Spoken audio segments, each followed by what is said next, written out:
Hey, everybody. I am joined today by David Carson, and I'm just very excited to have him here. He's another one of the great Return of the Jedi creature crew. So, Dave, welcome. Thank you for having me. I'm going to tell everybody who's listening at home first, hit like and subscribe and all of that stuff. But second, go check out Talking Bay 94. Brandon Waynerdy, my friend, interviewed Dave a couple years back, I guess. Yeah. Really, really fun chat that you guys had. Yeah, And he was a good interviewer. That was fun.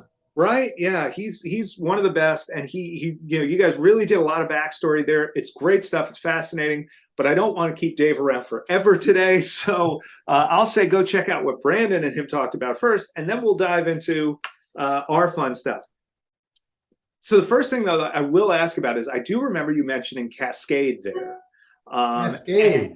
yeah, so Yeah. I that seems to be a nexus for so many of the ILM guys, a lot of LA Creature guys, and John Berg specifically, who's an old friend of mine and just real sweet guy, always talks to me about Phil Kellison and Yeah. really credits him as a mentor. What was your experience like at Cascade? Well, I never actually worked at Cascade, but I was invited to visit there. I got to know Dave Allen back in the day, Oh and yeah, Dave worked there, had worked there for quite a while.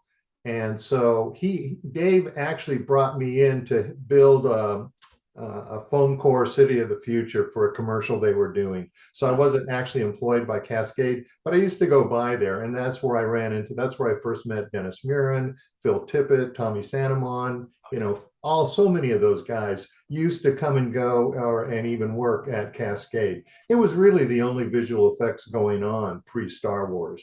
I mean, right. if you wanted to work in visual effects, you were doing Chuck Wagon commercials and Mrs. Butterworth. I mean, that was really the only effects work in town.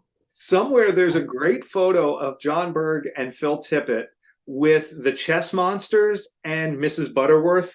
And like, clearly they were shooting this at Cascade. Like, I guess, it was probably just after Star Wars. By the time you get hired at ILM, that's Empire? Yes, it was the last couple months of Empire. Gotcha. I came up to, in fact, I was working for Dave Allen. He had a shop in Burbank, and I was working for Dave. And a lot of the guys had come up to work on Empire a year or so before. And that sounded like a really great thing to me. And Yeah. so I went up to visit Tommy Sanamon and brought my portfolio with me. And I just happened to be sitting at an ice cream shop with Lauren Peterson, who was head of the model shop, Right. and he said they were looking for modelers to finish up, the big push. They had like 2 months until the film was going to release, and so I said, yeah, I'll love to do it. I showed him my portfolio. He asked the guys about me, and they said, yeah, he's okay. So they hired me for 2 months. You've heard this story so many times. Yeah, I Oh was no, there it's are for you 2 months. I kidding? was there over 20 years. Right. Yeah. that's that's a good 2 months. But I imagine that 20 years probably wasn't as long as the time between they said maybe and the time they said yes. Lauren said, I've got to get approval to bring on another person, so call me in a week. Oh, And I could not imagine going home and sitting for a week waiting. So I decided to take a week driving home. I lived in Southern California at the time, and of course, ILM was up here in San Rafael. yeah. So I actually got in my car and spent a week driving home, so that the day I got home, I got up the next morning and called ILM and was told that, yeah, come on up. Was that the longest week of your life? I um, really didn't know what to expect. I didn't know if they, I was very hopeful, very hopeful. yeah. And of course, a Um, bit nervous. I mean, working yeah. at Dave's, we did everything with cardboard. I mean, Right. it was low rent and low budget.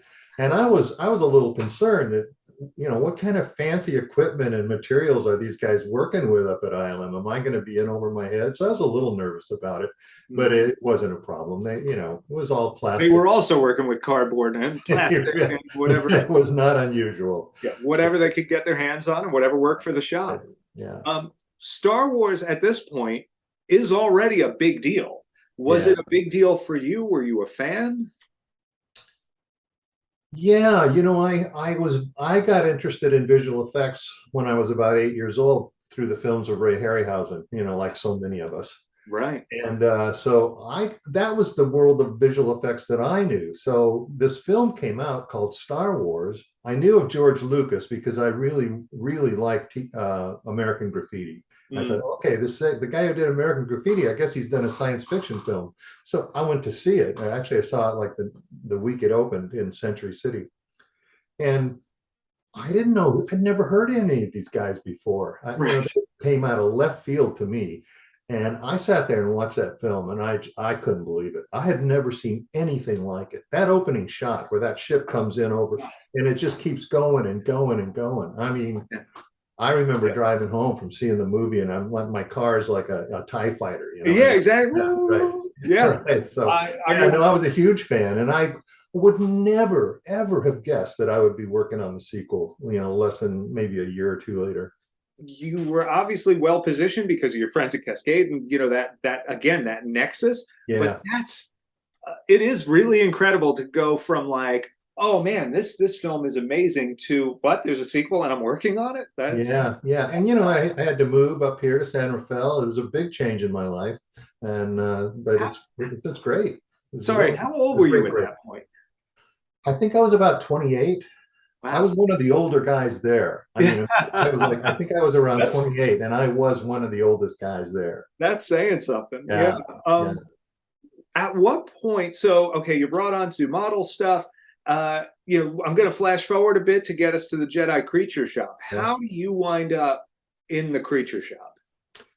Well, Empire wrapped up, and I was going to get laid off, and I didn't want to be laid off. So Phil Tippett and Dennis Muren, they were switching over to a film called Dragon Slayer. Oh yeah. And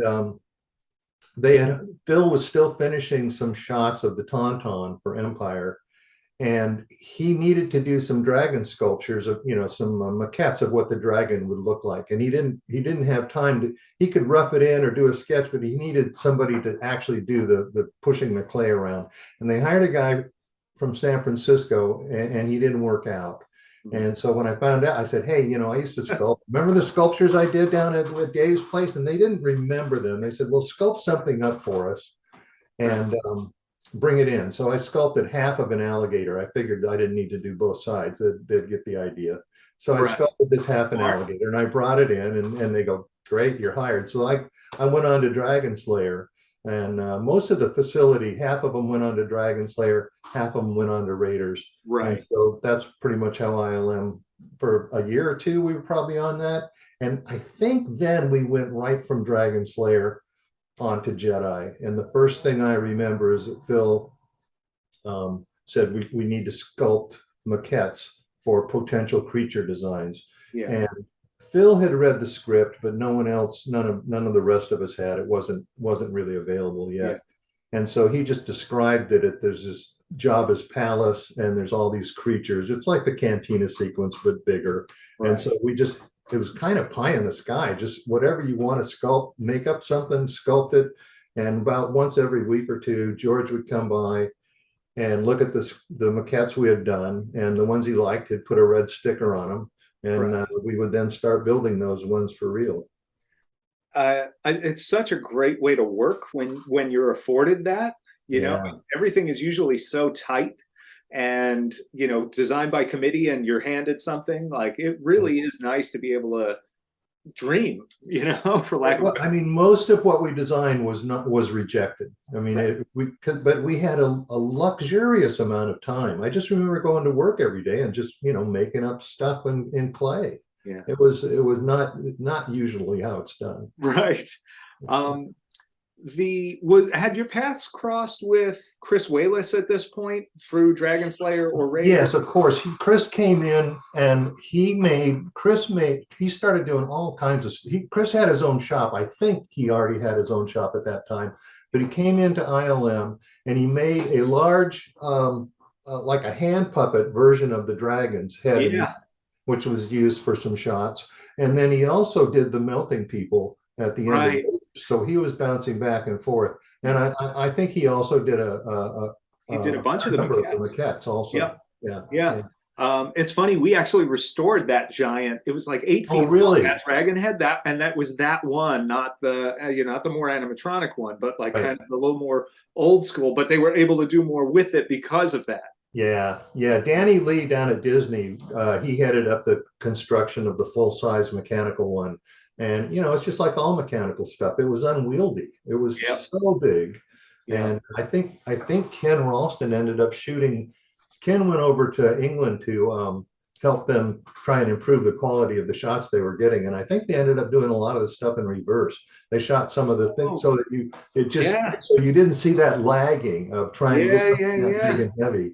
And that Smart. seemed to be pretty effective. Yeah, Yeah. Sort of like with Audrey 2 from Little Shop of Horrors, how they shot it exactly. in Right, fast right. motion or Yeah, slow shot to speed up the right. chatter.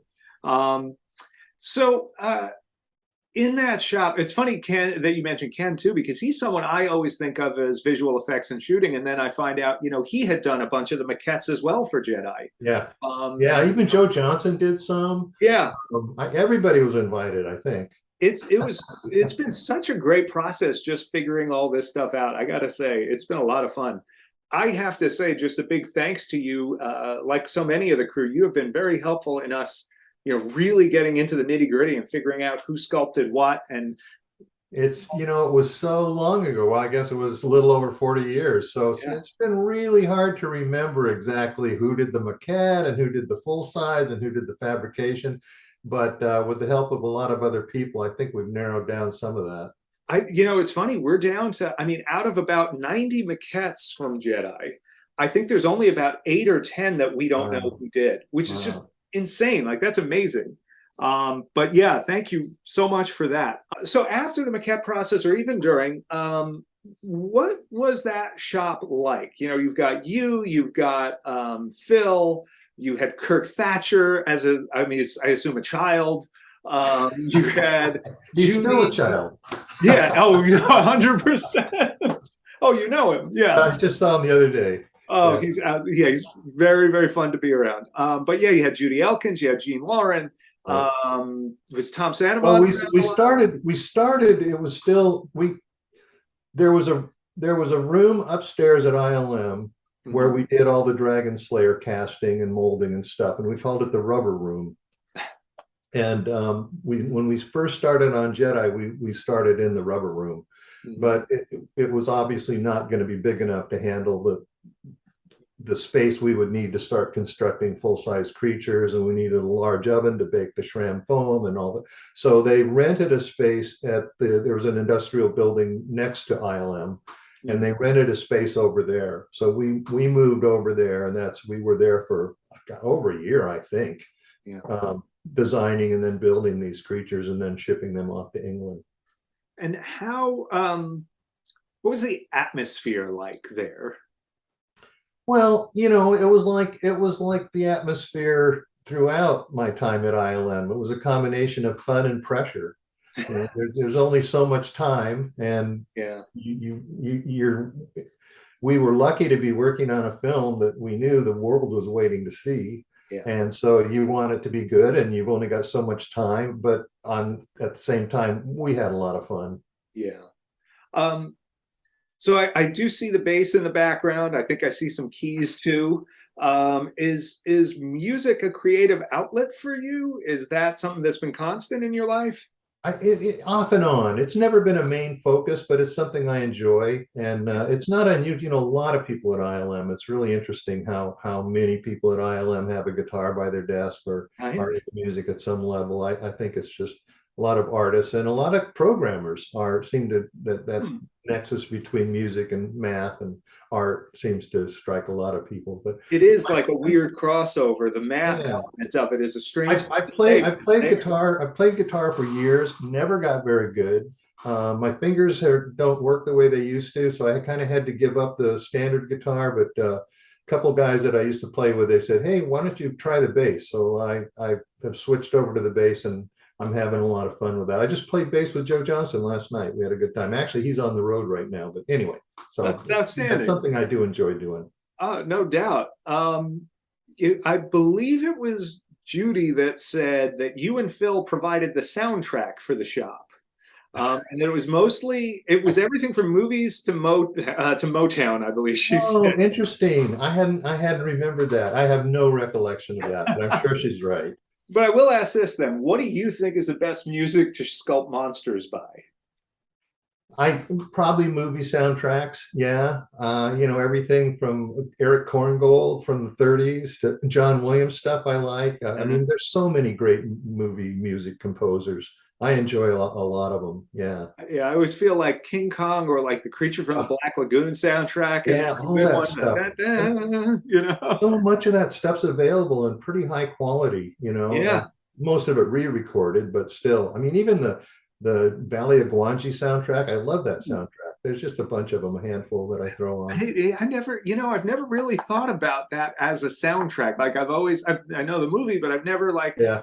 ooh, now I gotta, all right, you've given And me a mission it's after got this. that classic pseudo-Western feel to it with a lot of Yeah. brass, and yeah, it's pretty fun. Someone also said that a lot of times the people in the shop spoke mostly in movie quotes. Yeah, Guilty? that's I'm sure that's true. I was, Yeah, I remember when I first went to work with Dave Allen, it was my first time actually being hired to work on a film. And I was at Dave Allen's shop, and he picked up a tube, and he held it up and looked at it. And I said, "What do you see?" And he said, "I see war between Baghdad and Chandra." And I knew I was where I was supposed to be. right. That's it. And I mean, it's kind of the same way around here, except it's usually Star Wars or Ghostbusters quotes or something Yeah, like that. yeah. Um, but yeah, it is how it's how a lot of folks in this type of work communicate, isn't it? I believe this was also Judy that mentioned this one. She says that there were times you guys would rent 16 millimeter copies of 50s and 60s monster movies and have get-togethers. I don't recall that. I know we did used to get together sometimes and look at movies on VHS, Uh-huh.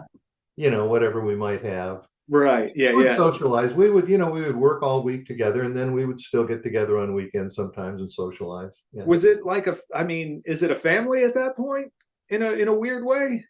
Yeah, of course. I mean, we spent so much time together, but yeah, And yeah, you're all under the same pressure for the same reason. There's yeah. I got mean, to be a Phil, of course, shared Phil the ownership. most. Phil, he got the brunt of it because he was in charge of everything. In fact, that he realized that we had so much that had to be done. That's why he asked me if I would take over the pig guards. So I had designed the maquette for the pig guards, and we had to Right. build three of them plus an animatronic head and a stunt head. Right. So Phil asked me would I just take over the pig guards and do that? So I said, I yeah, see that okay. through. So that became my focus after a while. Um, and we will. That's one I definitely want to talk a little more about. You wound up going to England after the shop work wrapped. Yeah, there was Phil and his wife went. I went. I think Stuart Ziff. There was several of us, and we went over there to repair the suits as needed. Stuart Ziff had taken a bunch of hair dryers and Mm-hmm. taken the heating element out so that they just blew air. And we would, between takes, the guys would take the monster heads off, and we would blow cool air on them. So Yeah. we were there to do that, and at night we would repair suits that got damaged during shooting. So yeah, I would think I was there about 6 weeks we did the interior of Jabba's palace and then the interior of Jabba's barge. Right. That makes sense. Those were the two set, and then I think there was about 6 weeks I was there, and it That's was really strange because it was snowing. It's very unusual. you're shooting inside the desert in a hot sound Yeah, so stage. you would walk from the snow covered ground and open the door to the stage, and it'd be this bright sand, and you walk in and you're on Tatooine. It was very strange. Um, had you been on set for a movie like that at that point? I don't think so. No, I don't think I had. I don't think I had. I feel like the palace set. I mean, I've only ever seen behind the scenes footage and stuff like that, obviously, but it feels like a pretty self-contained thing. Like it felt like if you walked into that set, there wasn't always a wide open wall somewhere. No, you're exactly right. You remember at the beginning of the sequence, 3PO shows up and there's this big door Yeah. That was the beginning of the set. And then the long walkway past that door, and then there were some steps down into the Right. place where Jabba was on his big bed. Yeah. And then the alcove in the back where Han was, the trophy of Right. Han, frozen Han was, Mhm. that was exactly what the set was. And it was a really loud set. Hmm. The assistant director kept complaining, that it was the loudest set it ever been on. And it was because there were dozens and dozens, not just the actors and all the creatures, but all the support and the cameramen. Yeah. Everybody would get to chatting, and And all contained in and one everything space. contained in this, this Oof. contained. So it tended to get loud. Hmm. We had to, it's funny you mentioned the alcove. There's on that wall on either side of Han, there's like a Tauntaun head and a Jerba head. I'd forgotten that. They just had to recreate the that set for the Book of Boba Fett. We actually built them the Oh, Tauntaun and the really? Jerba to put in. It's like all these little details, you Oh, got to now go back and look at fresh and like, how do we, all right, is that there? What's this? Does he have horns? Like, what are we doing? Um, did you end up going to Arizona at all for no, what happened? No, we got back from England, and then it was just a short time later. They needed to go off and do the Sarlacc pit and all the stuff in Arizona. And I forget, I don't remember what it was, but there were a number of things. I think there was the Rancor cave needed to Oh be yeah. built. There was a number of things, and Phil asked me to stay at ILM and get a head start on that stuff, and he went off to Arizona. And by then, that was fine with me. I didn't miss the Arizona shoot. Didn't sound like it was going to be fun. It sounds, yeah, talking to Phil and Kirk about it, it sounds kind of like you made the right call. When we'll shift into the maquettes here. You've already kind of talked about how and when you did that and the sort of looseness of it all. When you're sculpting, so this will just be more of a design thing for you. I know sometimes you'll go into something and you either have a fixed image in your mind of what you're going to do, or maybe a sketch. And other times you'll pick up the clay and you mash it around until the clay tells you what it wants to be. How did you approach the maquette process? Which version of that was it for you? Yeah, both approaches. The pig guards, I started with a sketch. In the case of Nine Numb, I actually just started pushing clay around, and it wasn't nothing was coming of it. And so I turned it upside down and I thought, oh, that's interesting. And I actually then finished it, and that turned into Nine Numb. So that was definitely designing as I sculpted. So yeah, And he was just an idea. It was a surprise to me that he turned out to be the co-pilot. oh yeah, It was just he was just another monster when I was making him. he was just number 9 or whatever there. Right. He was creature number 9. Yeah. So it's interesting. So Nine Numb is upside down. That's awesome. He started out, yeah. Sometimes you Yeah. need to do that though. So here's a question about him. On the top of his head, he looks like he has residual for like either horns or antenna or something. He's got Oh, really? little round nubs that look like they were smoothed over. No idea. Yeah. No idea. Wouldn't surprise me if that was something that changed along the way. It could be. I don't. The main thing I remember about him is is the nostrils, where I thought, what if they just keep going and they actually turn into these flaps? And that was the thing I liked about him. That is kind of neat. Yeah, I always like. I feel like Nikto has a little of a similar thing where his nostrils kind of trail off and come out down here. I like when you can kind of flow something away, from the middle of the piece. It was fun. You know what? Once we were done with the maquettes and we started making the full-size masks and costumes, that was the first time I'd ever worked with wet clay. And we just all had, wet clay, and we learned how to spritz it and keep it workable and let it dry so you can carve it and then spritz it again. Yeah. I really enjoyed the wet clay, and that was a brand new experience. I remember the first time I started using that, and it was like I had sculpted in oil-based clay, full-size heads and everything. Right. And somebody was like, "You look like you're fighting your material. Try this." And it was the wed clay from Una, the EM 237, whatever it is. And it was just like, oh, okay, this is a lot better. And I love that just as you get closer to the finish line, it hardens up and can take more detail. Like it Right. really grows Right. with you. And you can bring it back to soft again with, Yeah. with the spritzer. So I did like that. All the maquettes were done with Sculpey, which has, Sculpey's got a lot of memory, and you have to really, Right? it's Like not sculpting with easy to work with Starburst. it. Yeah. Have the full scale 9 num was something you sculpted as well. Yeah. And was that, I mean, it's a pretty straightforward interpretation of what you did on the small one, right? Yeah. I don't think, what, I don't think I've ever seen any pictures of that full-size sculpt, but it was basically just a blow up of the maquette. When you're working on someone else's design versus your own, do you feel more freedom to play with the design in one case or the other? No, I don't recall that. I mean, mostly if a maquette's been approved by George, you kind of want to be faithful to that, whether you sculpt it. I mean, I wouldn't take it upon myself to change the design simply because I started the maquette. Right. If George approved it, I assume that's what he wants. So yeah, the man's cutting the check. You might as well. The Gamorreans. So there's 3 maquettes in there that are listed as Gamorreans. There's the head and sort of bust, we've been calling it. There's one where he's kind of walking, and then there's another where he looks kind of thin, and maybe he's got like a little whip or something. yes, And I don't. My recollection is that one you're talking about, the thin one with the whip, was not a Gamorrean guard. Interesting. It's just a creature, and perhaps he looks like a Gamorrean guard, but my recollection is he was just another creature. The pig guards were mentioned in the script, so that was a case where there was these piggish guards, and so already gave me an idea of what they might look like. And this, at that time, like most artists, I was heavily influenced by the work of Frank Frazetta.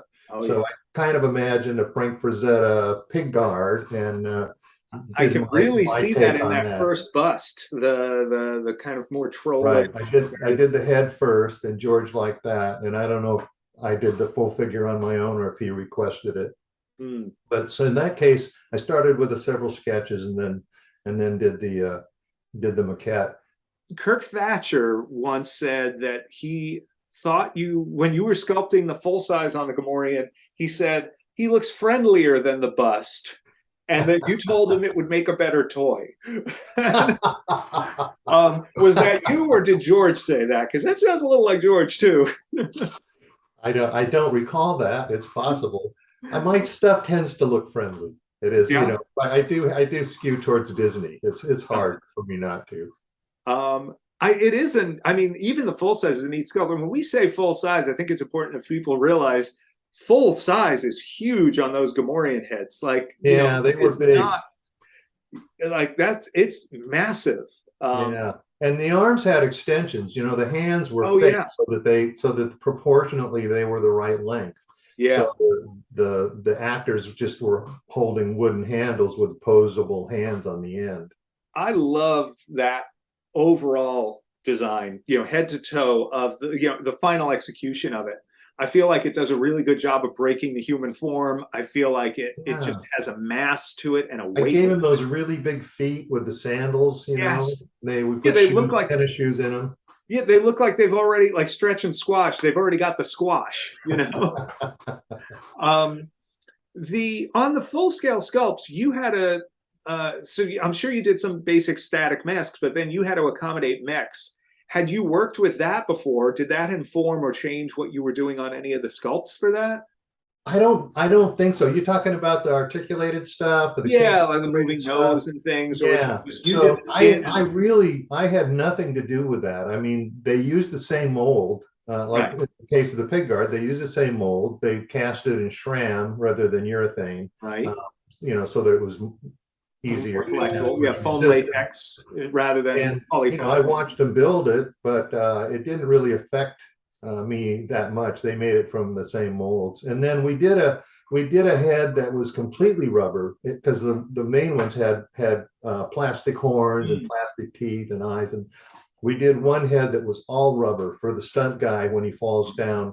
When the grate opens or something and he falls he has to do into the pit below. The stunt guy wanted a head that had nothing hard, all rubber.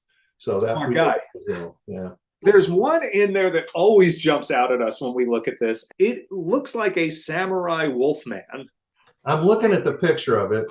I do vaguely remember sculpting it. I have no idea what I was thinking. I mean, he wasn't approved. No, he didn't make the cut. He didn't make He's the got cut. sandals. He's got like I know, I don't know where that came from. He looks like a samurai werewolf. Yeah. Yeah, he's fun. Like he is kind of friendly. Like he looked to me like something out of like the Ghostbusters cartoon in the Yeah. mid '80s.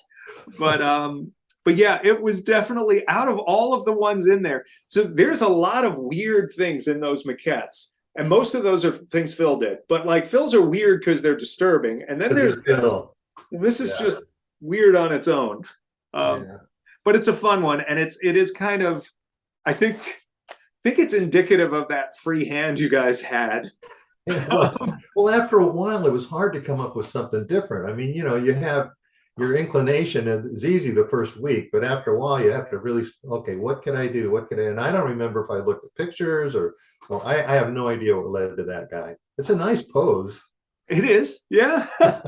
See, you're looking at the positives. Well, I do like that more than a few times I've gotten the answer from someone who sculpted one of these that I don't know what I was thinking. Like that says it all. So the next one, Archives calls that guy Humanoid Rancor Keeper.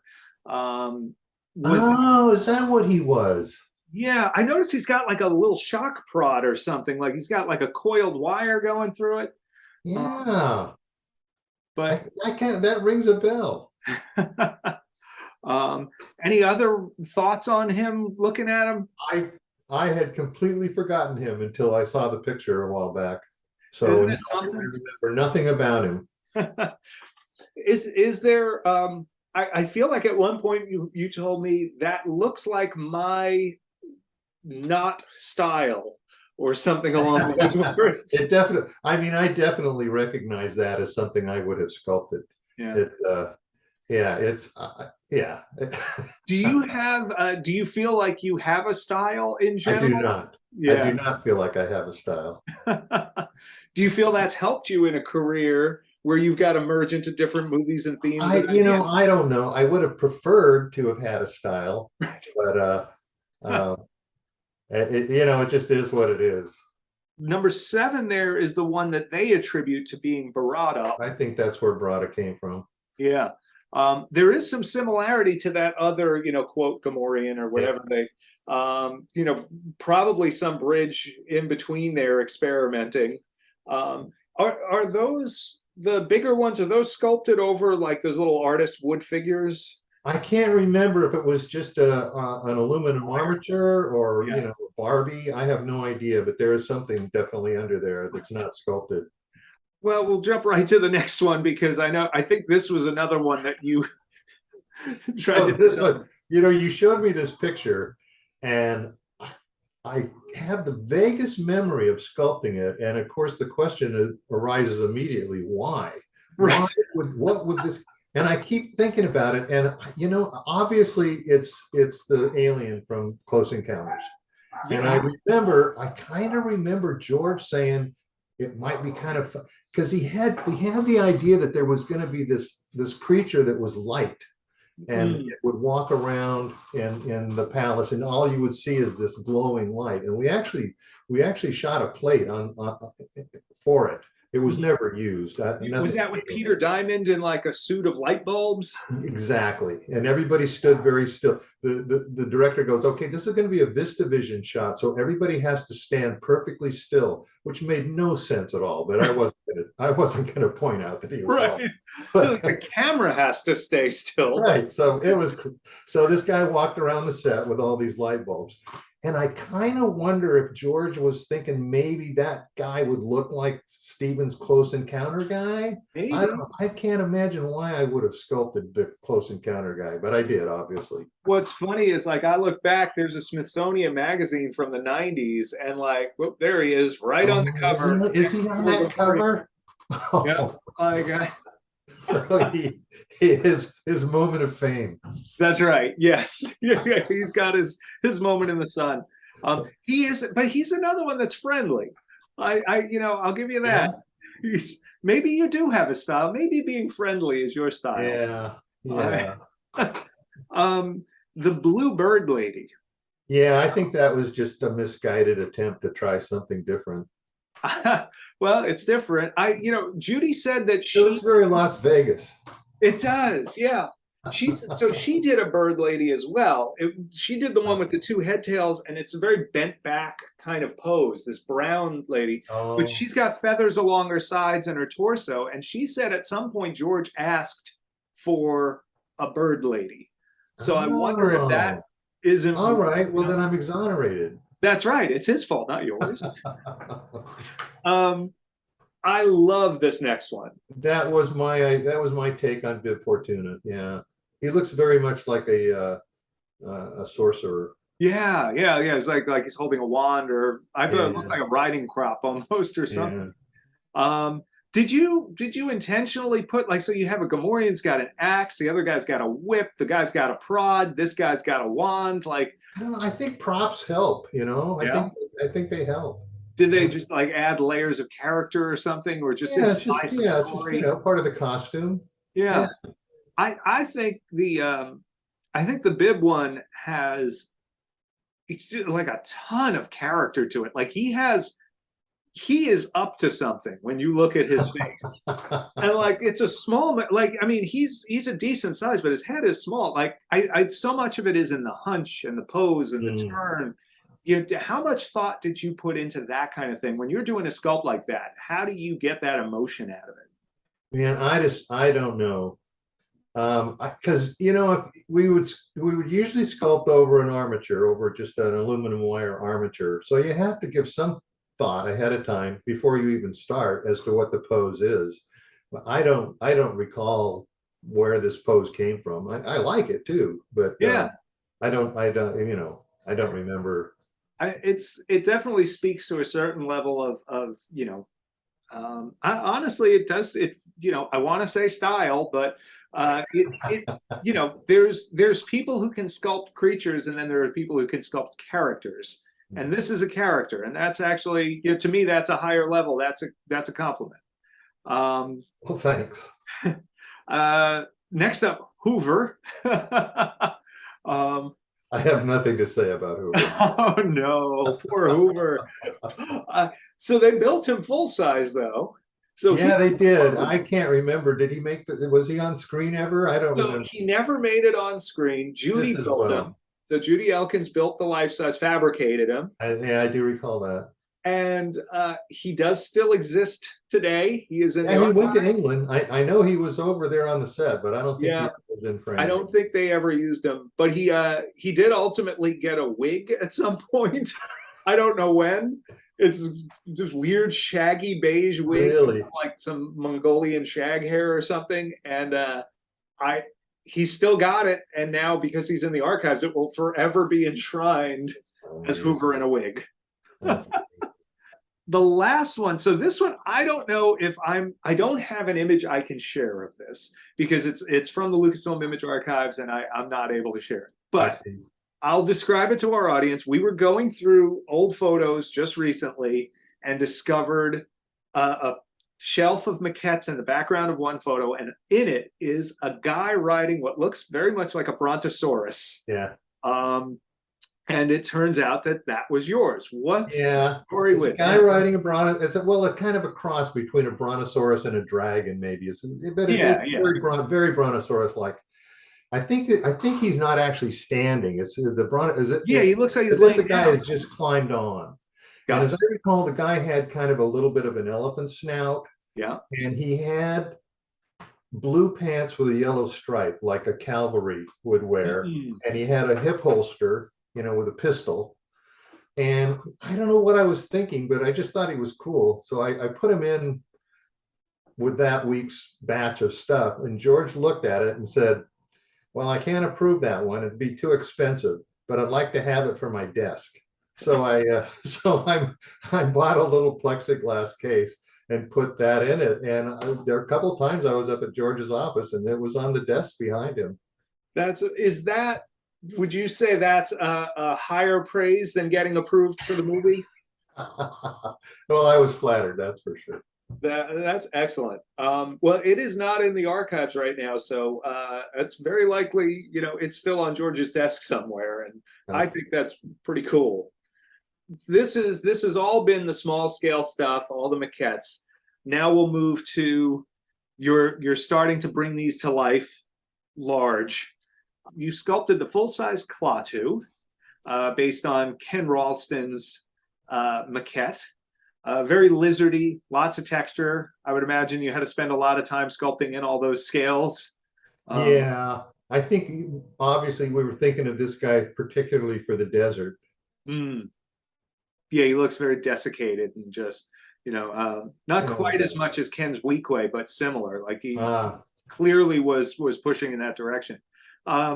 We have Ree-Yees, which was I got Chris Wayless's maquette right there. Yeah. So you basically very faithful to Chris's maquette on that. And that had a really fancy articulated version as well. Yes, with the blinking eyes, as I recall, and the three eyes. times over, a little movement on the stalks. Yeah. And those hands are really cool. I like sculpting those hands. That was fun. The hands and feet, I think the only feet we did were for the pig guard, but hands we did a number of hands, and that was fun. Were those hands something you got to dream up, or was there a sketch on those? I think they were usually part of the maquette, weren't they? Or maybe not. In his case, it was just a bust. Oh, okay. We just made it up then. Yeah. They're kind of cool. They almost look like an armadillo with little chubby fingers like sausages coming out of them or something. They're neat. They're very unusual. Yeah. And then Squid Head based on Chris's maquette. Another that had to be a little complicated to mold, but you weren't molding this stuff, were you? Yeah, that was up to Kirk. Kirk Thatcher did all the molding. Yeah. That was lucky for you. Oh yeah, who wants to do that? Then you have Nikto, which is based on something Phil did. The kind of that to me is probably my favorite mask out of the whole show. Personally, I just think there's something really, really cool about that design, and the sculpt is great. But it's a fun thing for me. Well, it's what happens is if you go in and you spend 8 to 10 hours a day sculpting every day, after a while you get good at it, and then you lose it. But right. there was a period there where it was really fun the sculpting was really working out. And, Judy said, so you were in the zone, is what you're saying. We were in the zone for weeks. Judy said that her quote about you was, he concentrated on his work and did not talk a lot. He was often in the zone. What's the zone like for you? What does it take to get you there, and how do you stay there? Well, it's kind of what I alluded to before. It's a combination of trying to have fun and feeling the pressure of hoping it turns out. So you just bounce back and forth, and sometimes you think, hey, this is working, and that's part of the fun. And then other times you're going, this is not working, and so you scrape it away and try again.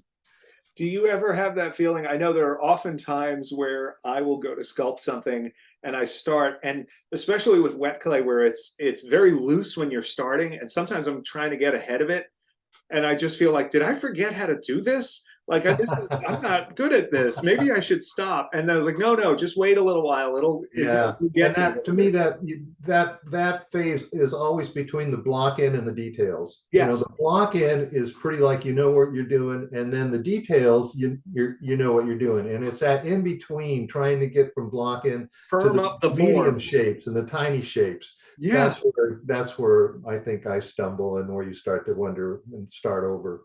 100%. Yeah. But no, doing it was the same with storyboards. I mean, if you do it every day, you get good, and then later you look back and you go, man, I wish I could still do that. But you have to do it every day to be that good. Right. The last one on the large size, this actually took some figuring. You had a picture of you sculpting something, and I didn't know what the heck it was at first. It turns out it's 6'6". I didn't even remember it. A tippet sketch or concept maquette. There was a telex going back and forth from England to the States, California, and they would send telexes each day to update on the production. One of those telexes actually says the word 6-6 nixed. So you did make him, and he made it to England, but he didn't. That's funny. He didn't make the cut. Sorry. What I recall is that I sculpted this head and a little bit of the suckers, and then I think Judy may have actually fabricated the rest of him just using and foam and stuff. It was either Judy or Gene or Dan Howard would have been another. Yes, it could have been Those were Dan Howard as well. Yeah. But I don't think he did much, as I recall. I don't know what his point was. Yeah, I don't know. His point was to be weird because filmmaking. That's enough. You seem to have had your hands on, whether it was in the concept phase or the final phase, a lot of fan favorite creatures.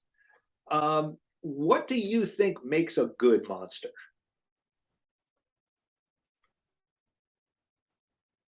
Well, character, so I suppose I was lucky enough to work on a couple of the characters which had some acting in the film. The co-pilot, they loved that voice they gave him, that language is just wonderful. Yeah. And the pig guards, they weren't particularly emotive, but they walked around. They had a lot to do. Yeah. So yeah, I mean, I guess. It's because I didn't. Some of the ones I sculpted the full size, I didn't do the maquette, so it was a blend. You can't really. I mean, it was very. It was a real group effort. And then, of course, like with the pig guards, I didn't do the costumes. That was the costume folks working at the bay next to us, and we were constantly going back and forth, adding parts. It was a group effort for sure. So maybe what makes a good monster is a good team. Maybe. And giving them. Maybe it all goes back to George. I don't know. Yeah, maybe. Well, there is something to be said, of George as the curator. I think, when you look at, like, as we have going through all of these maquettes, and you go, here's 90 designs, and maybe they made half of them or a third of them, and then there are all the ones they made, other than 6-6 maybe, but like they're strong. It's like the selections were good, and maybe George is a good curator there.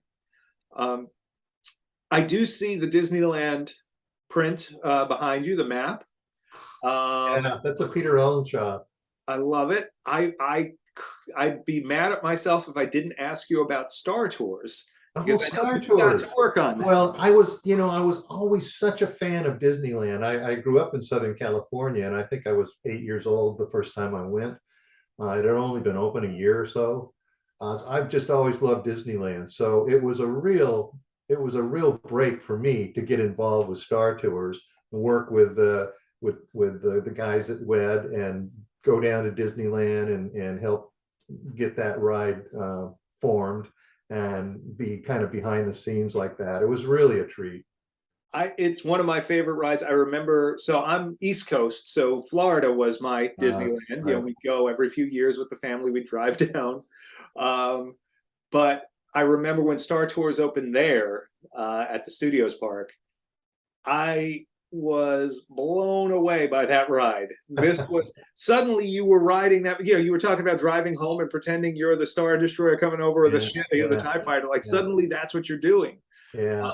And man, that was some experience. So I'll give you a thanks for helping give me that experience, because man, it was a great project. It was really fun to do. And I know that you did when talking with Brandon, you put in a lot of good stories about that. So I'll recommend again to everyone, check out Talking Bay 94's interview with him for more on that. There's some good stuff in there. But there's something else you said in his interview, and I don't know if it was off the cuff or whatever, but you were talking about, so you did all this stuff, stop motion, then you get onto Empire, then you do Jedi and Dragon Slayer in the mix, and then it's young Sherlock Holmes and Willow, and eventually Jurassic Park, and even the Star Wars special editions. And you use the phrase "from cardboard to computers." That certainly was the case. I think that's a really great encapsulation there. But that's a hell of a transition. It was a great time to be in visual effects. I mean, it really was. And we literally did do stuff with cardboard. We did. Joe Johnson grabbed me one day and said, "We got." He wanted to do the nebula shot for the last shot in Empire. Oh There's yeah. a nebula you can see out the hospital ship's window, and Brian Johnson was doing a painting that was supposed to be used, and Joe didn't think the painting was going to work, so Joe grabbed me, and we went back to a little corner of the stage, and he put down some black velvet and a white sphere from a bathroom lights fixture and some baking powder and some micro balloons, and we just started sprinkling it around in the shape of a nebula, and that was the nebula element. I mean, we still did stuff like that. Outstanding. Not anymore. Now it's all, I mean, we had a Starfield, the Starfield, which stood on the stage and we used for every movie we worked on. Yeah. We would go in sometimes and paint it black and then repick out a bunch of stars. And, the day came when get rid of the Starfield. It's all on the computer now. Right. So it really was a great time to be involved in visual effects. So such a transition. It's nice to hear someone sound so upbeat about it. I like that could have been a scary transition. Oh, the transition. I loved computers. I took to them right away, and I welcome our new overlords. It was, I thought it was, and I see the work being done on them today. I know people will say, oh, it's CG, it's all fake, and it's not all fake. It's always fake. Visual effects. You only notice the fake ones. It's good stuff is amazing. I mean, I see work without the computer would just not be possible. Just not possible. So I think it's been a real boon. Absolutely. No, and I mean, just for compositing alone and for set extension and all of that, there's stuff every once in a while I'll see somebody's reel and I'll see some TV show that I watched, court drama or whatever, and it's like there's a set extension I didn't even know about. Right, it's like, and this isn't a sci-fi fantasy film. This is just every day, and it's like, well, this is just going to make it better. It's really common for visual effects to be used in non-fantasy and science fiction films now, and that's great. I mean, it's around the world. It's just the work's being done everywhere. Yeah. Do you feel, and really, and the fact that now so much of it can even be done remotely is kind of amazing too. Yeah, I know. I talked to the guys who are still working in the business, John Knoll and folks like that, and they sit in a screening room and just go from time zone to time zone around the world reviewing shots. That sounds tough to me. Yeah, that's maybe not as nice.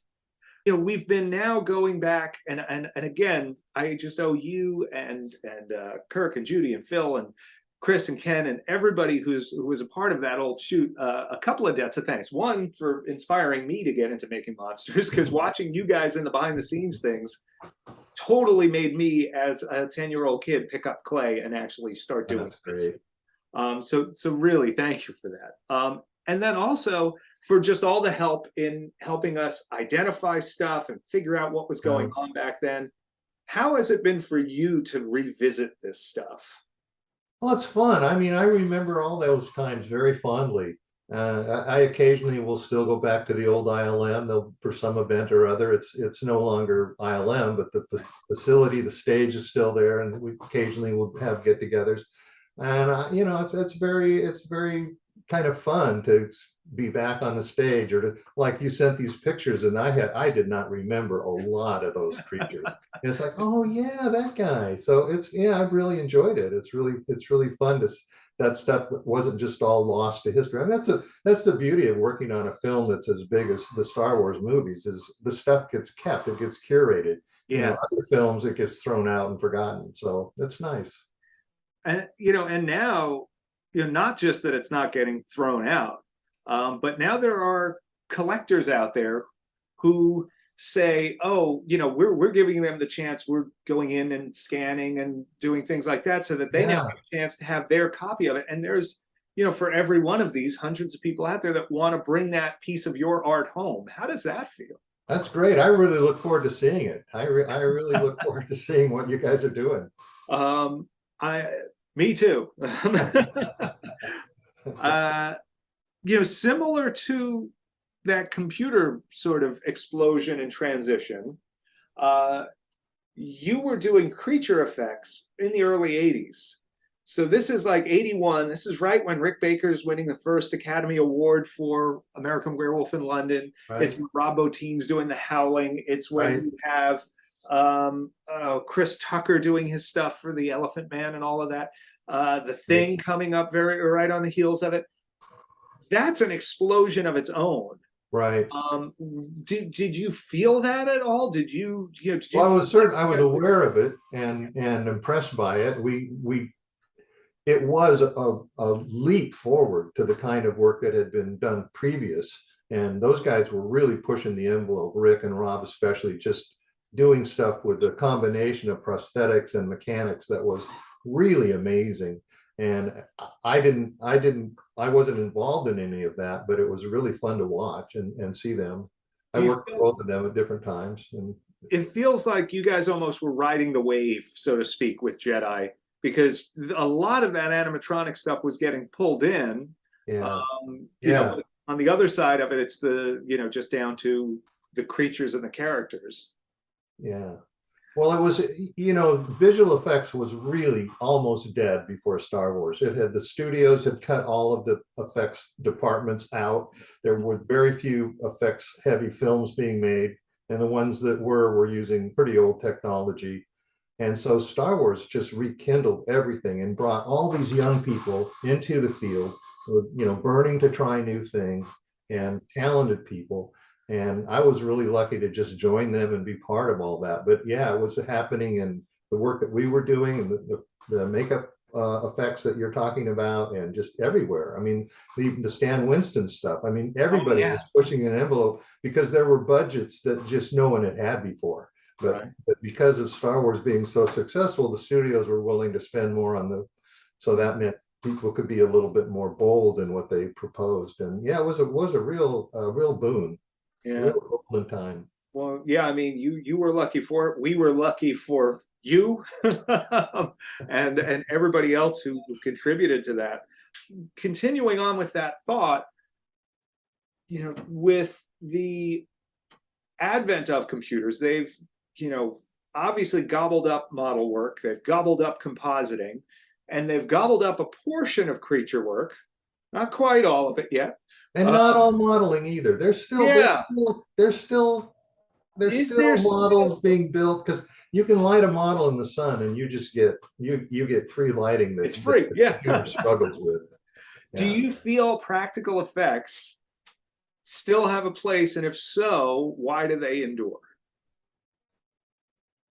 Well, I think practical effect, directors like to see what's happening through the camera. The biggest frustration for a director is to shoot a plate and have to wait for weeks or longer to get any first glimpse that does a shot work. And so the new stuff with the environment, the LED environments Oh they're yeah, using, practical effects, stuff that I mean, that's one of the reasons that Steven always leans towards Stan Winston's stuff, is because you see it through the camera.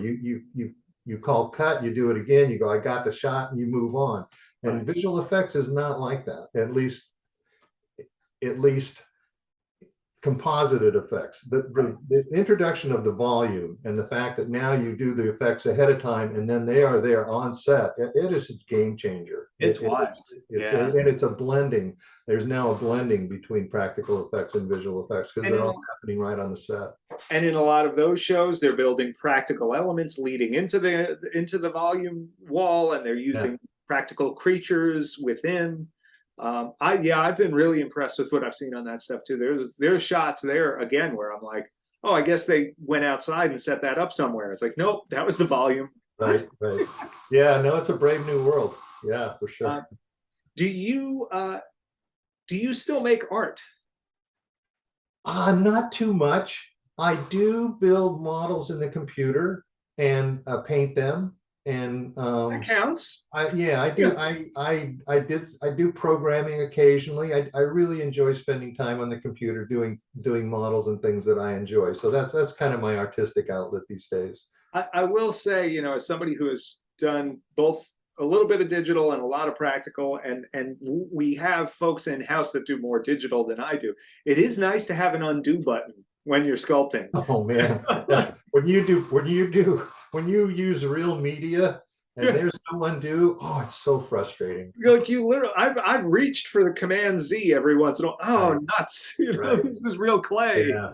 No, and anything I build in the computer takes up no desk space, no shelf space. There's no dusting. It just lives, and it's pretty cool. I will say I am pretty pleased that, you know, and this was the holdup for the long time, was output, right? Like, you know, you could build things in the computer, but we Yeah, didn't have high res output until, at least on a cost effective level, right. relatively recently. And now it's like, you know, whether we're doing stuff, restoring something and scanning a part and making a missing part of a costume or making a mannequin, like we've output full bodies, we've output giant things, we've output high resolution, medium, large, small. I mean, it's amazing to take something that didn't exist a few Yeah. days ago, and now here it is in front of you. And you Well, just, I got a 3D printer because they're cheap now, and yeah, if I feel like I want to see what I built in the computer, if I want to hold it in my hand, I can send it to the printer, and it's an amazing world. it's wild for us. I mean, especially on the maquettes and things where we did all this work and we go to the archives and we study them and we photo them and all of that. And then as we start working our way through the process, you know, we'll do our first test print of something. And that's when I'm holding it in the hand, and you start to feel like you felt when you held it at the archives, and you just like, this is wild. Like this was just pixels, but it was a real thing, and now it's in my hand, and it's a trip. Um, Well, I really look forward to seeing these yeah, we replicas. will. Yeah, we will definitely get a copy of Nine Numb to you. Anybody who's watching, obviously, the reason that we've been talking is because of our Nine Numb edition that's coming out for the 40th anniversary of Return of the Jedi. Back when Dave was very young, so 40 years isn't a big deal, and those will be available soon if you're watching this. So go to regalrobot.com/Star Wars. You can check out all the fun stuff we're doing.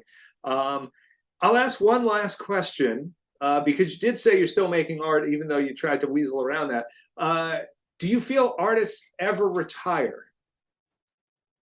I don't know any artists who have completely stopped doing artwork. No, I think there's usually some, the I don't ever have a desire to do an oil painting or a watercolor. I thought one day I would probably get really good at that. I never really did. Right. One of the things I like about the computer is you can keep going until you like it. It doesn't look overworked the way painting does. But Yeah. I think any artist has that desire to create. Maybe they change mediums, which I've done through the years. But I think most artists continue to, just like a writer. I don't think any writer ever stops writing. It's that It's in that you, and drive it is has to in get you. out of you. Yeah. Yeah. Well, for everybody watching of myself, thank you for continuing to create art. And I thank you for all the art you did that has inspired us, Well, thank you. and for taking so much time to talk today. My pleasure. So again, for anybody watching, please like and subscribe. Look Dave up on where he's next. I never know where this is going to be when they do the final, but look him up on IMDb. Look at all the cool things he's done. Go check out Brandon's podcast interview with him, Talking Bay 94. And please go to regalrobot.com/Star Wars. Sign up for our newsletter, learn about all the cool maquettes and things we're doing. And there's going to be more of these interviews coming too. So give that subscription a hit, and we'll see y'all soon. Thanks, everybody. Thank you, Dave. Thanks, Tom. And cut.